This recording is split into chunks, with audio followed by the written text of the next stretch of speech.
They thought the outpost was abandoned, until the humans fell from the sky like flaming meteors, landing so hard the alien battalion forgot how to breathe.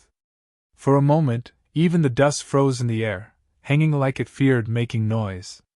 The aliens had come to take territory. Instead, they found trouble wearing a human grin. The outpost itself wasn't impressive.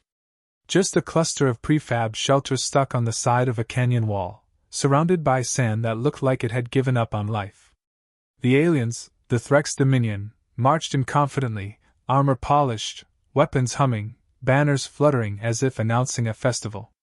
They expected scientists, maybe a few frightened colonists at worst. What they found was Corporal Lyrakeen standing on the roof of the comms hut, holding a half-broken coffee mug like it was a weapon of mass destruction. The Threx commander narrowed his eyes. "Human," he said through the translator. "You are surrounded." Lyra sipped from her mug, gagged a little, because the coffee tasted like burnt despair, and shrugged. "Yeah, I can see that. Not really a morning person, so if you could come back in like an hour, that'd be great." The aliens shifted, glancing at one another. This wasn't how humans were supposed to act. Humans were supposed to panic. Beg. Run. They were not supposed to make the Dominion's elite siege battalion feel like they were interrupting breakfast. Inside the outpost's central building, Sergeant Mason Holt watched the exchange through a cracked window. He was older, broader, and grumpier than Lyra, with a beard that looked like it argued with gravity and won. He sighed, muttered something about kids these days, and keyed into the outpost's internal comms. "Lyra," he said, "what part of 'don't provoke the hostile army' sounded like a suggestion?" "The part where you didn't say please," she shot back. Mason groaned. "We're outnumbered 200 to 9. Maybe don't antagonize the guys who brought artillery." "Fine, I'll be polite," Lyra said, and turned back to the commander. "Hey, Commander? If you're planning to blow us up, can you avoid the west side of the outpost? Our last working toaster is there." Mason put his face in his hands. The Threx commander, now visibly confused, raised a clawed hand. "Human, you misunderstand. This facility is now under Dominion control. You will surrender peacefully." "Yeah, that sounds like a tomorrow problem," Lyra said. Now the commander looked offended. The Dominion didn't do confusion, and they definitely didn't do being ignored. His armor glowed a little brighter as his temper rose. "You have no reinforcements. No escape. You are trapped." Mason finally stepped outside, letting the metal door slam behind him. "Actually," he said, "we're waiting." The commander clicked his mandibles. "For what?" Mason's eyes narrowed. "For the part where you realize we're not the ones trapped." It was bravado, pure and simple. Mason didn't feel brave. The outpost had received a distress signal that reinforcements were coming, but the ETA was variable. That was military code for, "bring snacks, this might take a while." Still, he had to project confidence. It was either that or admit they were one battery failure away from being furniture. The Threx spread out, forming a perimeter around the outpost. Their cannons rotated with precision. Their mech stomped into position with earth-shaking thuds. They were preparing to take the outpost by force. Inside, the other humans, 7 engineers, 2 scientists, crowded around the windows, whispering nervously. Tala, a young tech with a nervous twitch, pointed at the glowing alien cannons. Sergeant? Those things can melt a dropship." "Yep," Mason said. "And they're aiming at us." "Yep. And we don't have any defenses." "Working on it," he lied.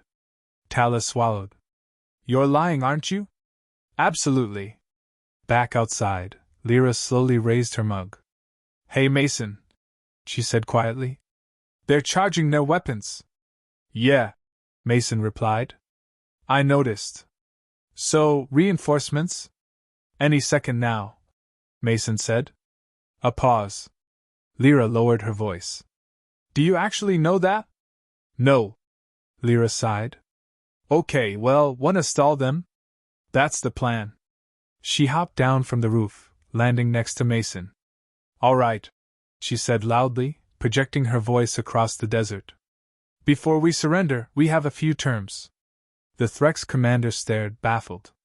Terms? You are in no position to negotiate.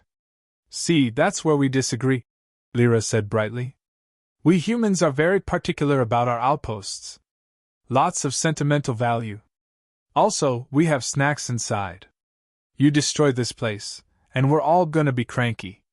Mason resisted the urge to slap his forehead. The Threx troops murmured. Their intelligence briefings mentioned humans were unpredictable, chaotic, and occasionally deranged. They had dismissed that as exaggeration, until now. The commander raised his arm, ready to give the order to fire. And then the ground trembled. The soldiers looked around. Dust rose from the canyon rim. Something was coming, fast. Mason exhaled, just once. The timing was either perfect or terrifyingly lucky. From above, streaks of light tore through the atmosphere. Burning, roaring, blinding. The humans weren't waiting for reinforcements. Reinforcements were already falling from the sky like meteors. Mason squared his shoulders and whispered, "Show time." The aliens didn't know what hit them, literally. One moment the sky was empty. The next, blazing trails cut through the clouds like someone had taken a knife to the heavens. The Threx soldiers stumbled back as the incoming pods screamed toward the ground, spinning, burning, leaving shockwaves in their wake. Lyra grinned up at the streaks. "Ah," she said smugly. "Our ride's here." But when the pods slammed into the earth, the impacts were so violent that even the humans flinched. One pod buried itself halfway into the sand before popping open with a hiss. Another bounced twice, pinged off a Threx mech's leg, and only then cracked apart like an egg hit by a sledgehammer. Out staggered the first of the dropped troopers. Private Jules, Beartrap, Vance, named for both his jawline and his personality, crawled out of the crater, spitting sand and laughing. "Woo! Made it! Told command I didn't need retro burners." "You didn't have retro burners," Lyra muttered. The second pod landed with more grace, if one could call an explosion of sand followed by a metal door flying off. Grace. Out stepped Lieutenant Cora Hale, her armor still steaming from the descent. She gave the Threx army a quick once-over and scratched her chin. "These guys look angry," she said. "We interrupting something?" Mason pointed behind her at the smoldering canyon. "You almost landed on us." Cora shrugged. "Almost isn't the same as did." "You're welcome." The Threx commander recovered from his shock and roared in order. Cannons powered up again, glowing a deep, dangerous violet. The battalion spread into formation, clearly ready to wipe out the newcomers. And the newcomers were barely taking it seriously. Cora tapped her helmet. "Drop squad status check." The final pods hit the ground at that exact moment, bouncing like demented rubber balls. Their occupants stumbled out in various stages of readiness, one already firing his pistol at a rock he thought moved, another shaking his pod like it had personally insulted him. Lyra leaned toward Mason. "We sent the chaotic ones again." "We are the chaotic ones," Mason reminded her. The Threx army had numbers, strategy, technology, and perfect discipline. The humans had chaos. Raw, unpredictable, borderline illegal chaos. And for some reason, that tended to level the playing field. Cora raised her rifle, its energy coils humming. "All right, squad, we're outnumbered. Outgunned. Out everythinged. So what do we do? Annoy them till they make a mistake?" Lyra offered. "Exactly." The Threx commander signaled the first artillery volley. It launched with a sound like thunder being ripped apart. Purple energy arced through the sky, crackling with lethal intensity. Cora didn't hesitate. "Scatter!" The humans rolled, sprinted, flung themselves behind rocks, barrels, and one very confused mech pilot. The blasts hit the ground where they had stood, scorching the sand into glass. The shockwave hurled Lyra backward, but she grabbed a metal beam on the way down, spun, and landed in a crouch, breathing hard. "Okay," she wheezed. "That one was rude." The Threx soldiers advanced. Their mechs marched in perfect sync, every step a mini-earthquake. Their drones fanned out, buzzing like angry metal insects. Mason fired back, not to kill, but to distract, picking off a drone here, a targeting sensor there. "Aim for their stabilizers!" he shouted. Beartrap responded by aiming for everything except the stabilizers, mostly because his rifle scope had cracked during descent. But even his wildly inaccurate shots spooked the Threx enough to slow their advance. Cora ducked behind a supply crate as a barrage of plasma bolts lit up the air. "We need an edge," she muttered. "Right now." Lyra peeked around the corner. "Got any bright ideas?" "Working on it." Another explosion hit nearby, throwing sand over them like confetti at the world's worst party. But it wasn't the alien fire that sparked something in Cora's mind, it was the sand. The outpost was built against a canyon wall. Above it were unstable shelves of rock and dunes that had taken centuries to settle. Any heavy impact could shift them. And the Threx mechs were making heavy impacts with every synchronized stomp. Cora snapped her fingers. "Lyra! Tala! With me!" They sprinted toward the west ridge while Mason covered them with suppressive fire. Plasma bolts exploded around them, a storm of sizzling light. When they reached the base of the rock shelf, Cora skidded to a stop. "Think we can bring it down?" Lyra asked. Cora nodded. "Not with explosives. But with vibration?" She tapped her boot on the ground 3 times.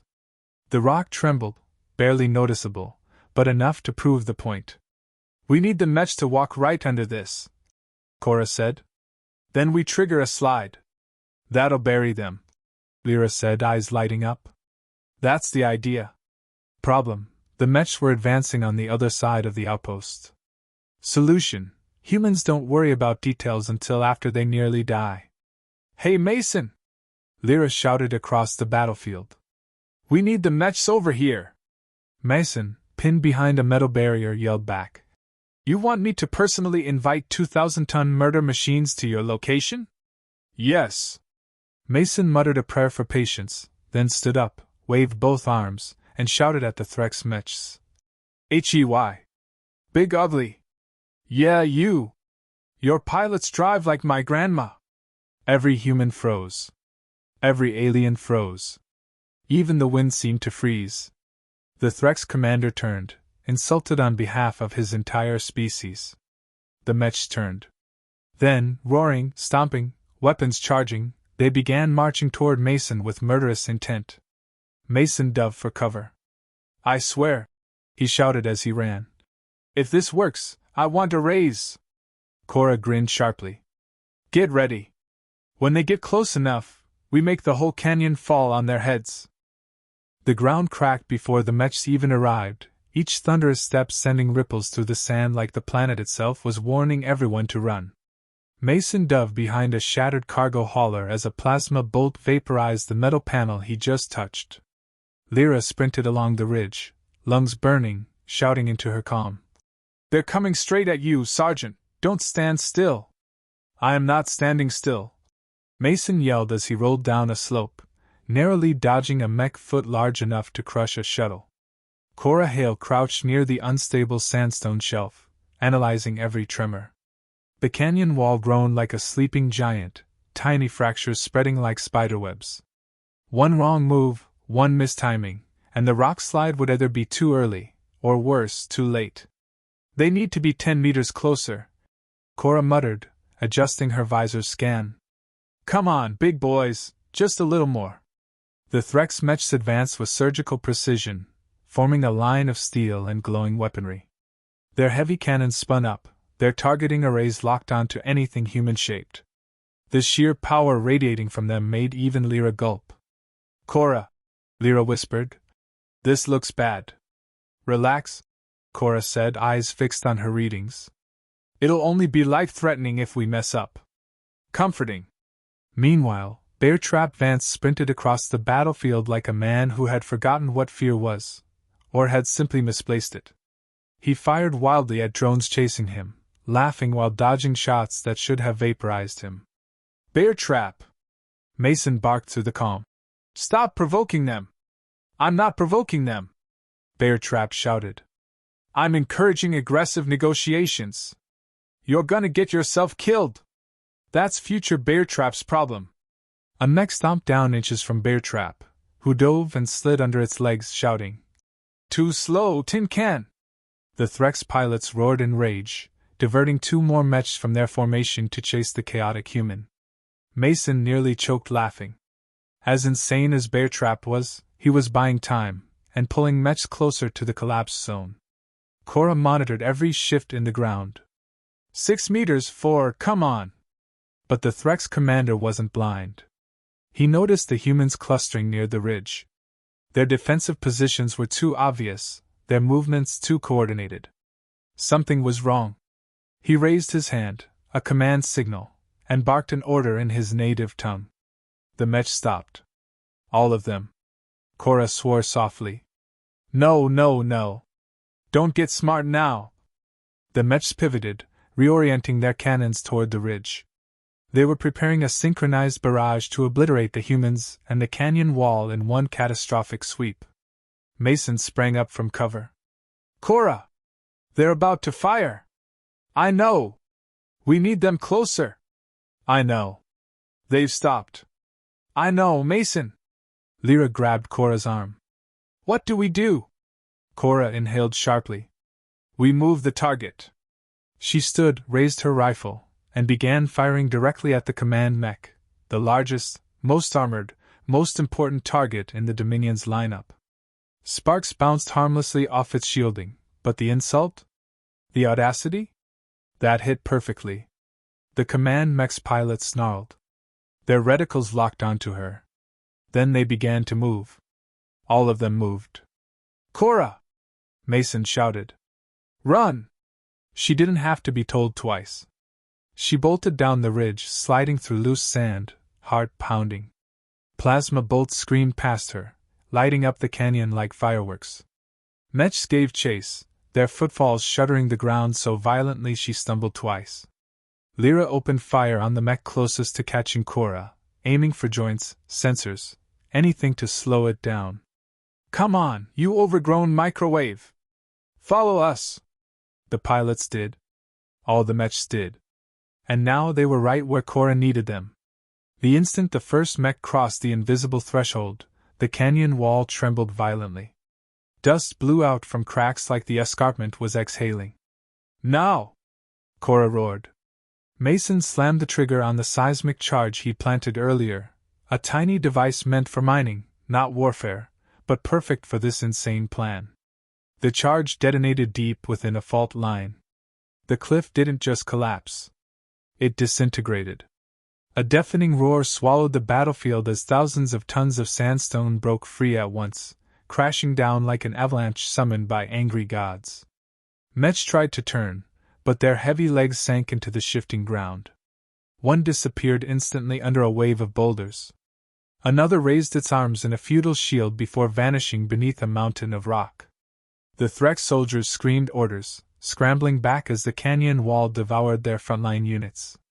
Drones slammed into falling debris, fracturing and sparking out. The command mech fired desperately, plasma beams slicing through the dust, but too late.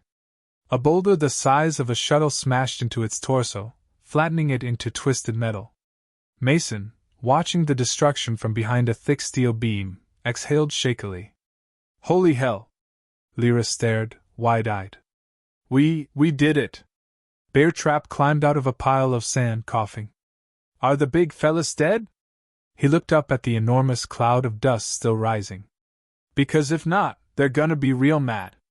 Cora wiped sweat from her brow, her expression fierce and proud.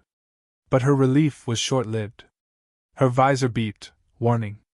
She froze. Mason, she said softly. They still have artillery. And now they're desperate. On the far side of the battlefield, the remaining Threx forces regrouped. Furious. Cornered. And preparing the biggest bombardment yet. The rockslide won the round. But the war for the outpost wasn't finished.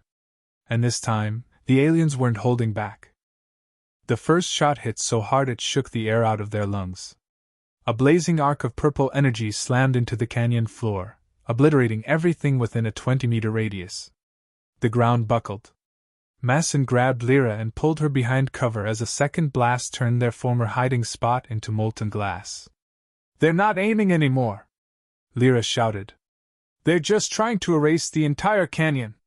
Cora scanned the battlefield quickly.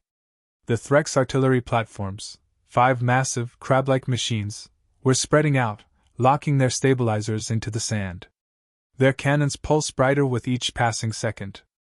"They're charging for a full power sweep," Cora said, her voice steady but grim. "If they fire together, the whole outpost vaporizes." Beartrap wiped dust from his visor. "So we stop them." Mason gave him a flat look. "With what? Bad language? We've got almost no ammo left." "Not ammo," Beartrap said, tapping his helmet. "Me." Lyra groaned. "No. No. We are not letting you throw yourself at artillery." Beartrap grinned. "Who said I'd throw? I'm gonna ride." Before anyone could stop him, he sprinted straight toward the artillery line, screaming, "For Earth and really bad decision-making!" The Threx gunners paused. They watched the charging human. They couldn't decide if he was attacking or having a breakdown. They hesitated, just long enough. Cora seized the opening. "We need something big enough to take out all 5 platforms at once." Mason gestured wildly at the collapsed canyon wall. "We already used the mountain. Then we use what's left." Her eyes fixed on the giant fuel tank half buried in debris. The impact from the rock slide had knocked it loose. It was old, dented, and definitely unstable. A remnant from the outpost's mining days. "Mason," she said, "help me tip that tank." His eyes widened. "That's not a fuel tank. That's a volcanic drill plasma canister. We move it wrong, it blows up." "Exactly," Cora said. Lyra's jaw dropped. "Oh, we're all dying today." "Not if we push it downhill." It took all 3 of them, Cora, Mason, Lyra, straining, slipping, bracing their boots against the cracked ground, but the canister finally rolled free. It wobbled dangerously. Cora pointed toward the artillery platforms. "Aim for them." Mason hesitated. "If this goes wrong." "It won't," Cora said. "You always say that. And I'm usually right." Beartrap, still screaming, leapt onto the leg of the nearest artillery machine. The Threx pilot panicked and began spinning wildly to shake him off. Beartrap clung to the metal, punching it with no effect whatsoever. "Stop moving so I can break you!" His chaos distracted all 5 platforms perfectly. "Now!" Cora shouted. They pushed. The canister rolled. Downhill. Fast. It hit a rock, bounced, nearly flipped, and Beartrap, seeing a giant glowing cylinder barreling toward him, shouted, "Oh, I know how this ends." He jumped off the artillery platform a second before the canister struck its central stabilizer. The impact ignited the unstable plasma inside. The explosion wasn't loud. It was biblical. A blinding sphere of blue-white fire expanded outward, swallowing the first artillery platform, then the second, then the rest in one overwhelming pulse. The shockwave hit the canyon walls, ricocheting like trapped thunder. A wind hot enough to singe eyebrows blasted across the battlefield. Mason and Lyra dove behind a boulder. Cora shielded her face as the fireball roared past. For a moment, daylight turned to a starbright glow. And then silence. When the dust finally settled, the entire artillery line was nothing but charred metal fragments and scorched sand. The sky was clear. No more incoming fire. No mechs. No drones. Just the soft, disbelieving hum of winds crossing a battlefield that no longer had an enemy standing. Cora straightened slowly. Did that actually work?" Beartrap crawled out of a smoking crater, armor half melted, hair on fire. He patted his head to extinguish the flames and lifted one trembling thumb. "Victory!" he croaked. Mason burst into laughter, the shaky, relieved kind that comes when survival makes no logical sense. Lyra leaned against him, exhausted. Cora looked at her squad, dusty, bruised, ridiculous, fearless, and felt something warm settle in her chest. "We were outnumbered," she said softly. Outgunned. Surrounded. And still standing. Barely, Mason muttered. But standing, Lyra added with pride. Far across the canyon, what remained of the Threx survivors were retreating. Not reorganizing. Not regrouping. Retreating. The humans, chaotic, reckless, impossible humans, had broken in army. Cora smiled wide. Outpost secured. Bear Trap coughed weakly from the crater. Someone, please, get me water, Mason called out. You want water or a medal? Bear Trap waved lazily. Whichever's closer. They laughed, tired, triumphant, alive. And as the sun rose over the shattered canyon, the surviving Threx soldiers sent out a galaxy-wide message that would echo for decades. Do not surround humans. They come down like meteors. And they do not fall alone.